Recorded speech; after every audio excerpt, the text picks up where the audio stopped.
Good morning, legends. All right, just wanted to jump on board. Obviously, Friday didn't roll through. It was absolutely hectic with the walk and talk questions that we had come through. Obviously, getting ready for our event that we had on the Saturday. So I was flat out Friday getting organised for that. So thank you to everybody who came along to our Saturday Melbourne Cup special team event. It was an absolute epic morning.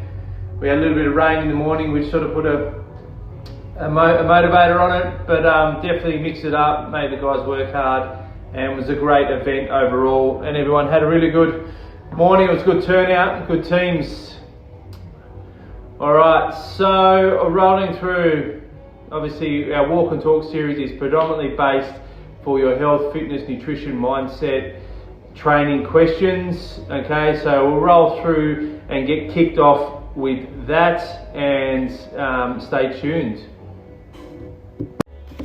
Alright, so first question we had come through, obviously coming out of the football season into some summer sports as well, was a question about balance in between both and prioritising where people are at and what they're wanting to do and how it should be structured, when people should start pre-season training, coming out of footy and that sort of stuff. So if you're a seasonal sports player where you play winter and summer sports, just monitor your fatigue, both mentally and physically. Okay, so when you're rolling from one sport to the other, you're not giving yourself enough mental break from one to then go straight to the other, and physically too. So understanding sleep, nutrition, hydration, all that sort of stuff, getting good components with that, and understanding that will then obviously help you so you're not over training, over performing. Okay, it's more of an under recovery sort of aspects when it comes to that. Now pre-season, when it comes to jumping between them, when should you start? All the priorities come for that sort of stuff. So we'll rolling through.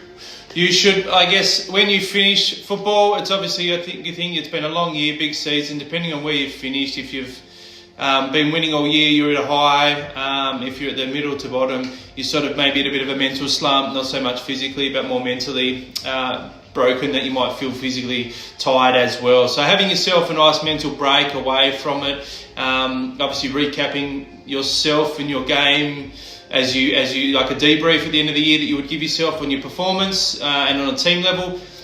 So giving yourself enough space to then relax, family, get things going again, and that sort of aspect that you miss out on weekends. And then obviously looking at your weaker areas, or not so dominant, so then you would prioritise those first off when it comes to pre-season. So if you know you weren't strong enough, you weren't fast enough, they would be your key areas to look at to get started. Now I would say, give yourself enough rest, and then when you feel the itch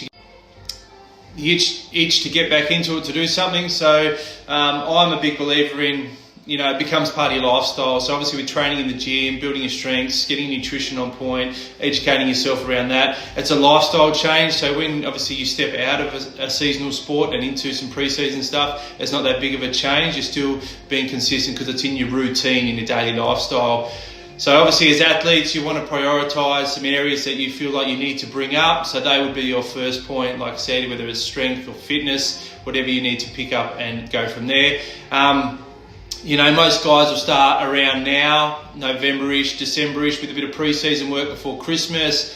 They may have a break, a couple of weeks off over Christmas, then straight back into it, middle of January, and then pushing through. So the way you would structure that, obviously, is your pre-season before Christmas might be focused on strength, skills, and obviously a bit of conditioning with cardio, depending on your own individual.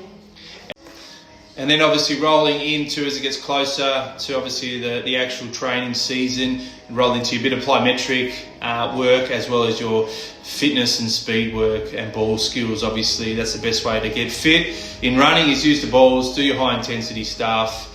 There's a lot of good stuff out there in relation to that. But yeah, I would say, depending on who you are individually, if you're someone that was, be honest with yourself, you did struggle with your fitness, cool, have a couple of weeks off, but then get straight back into it, build yourself up. If you want to be better for yourself and your team, you want to obviously step that up, okay?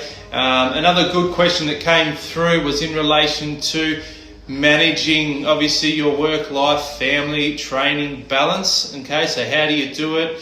Obviously, the question came through to us in relation to obviously having a family, having a business, prioritising your own goals as well, and then obviously taking on workload and that sort of stuff. And So when it comes to balancing that sort of stuff, to making sure that you're prioritising your health and your fitness.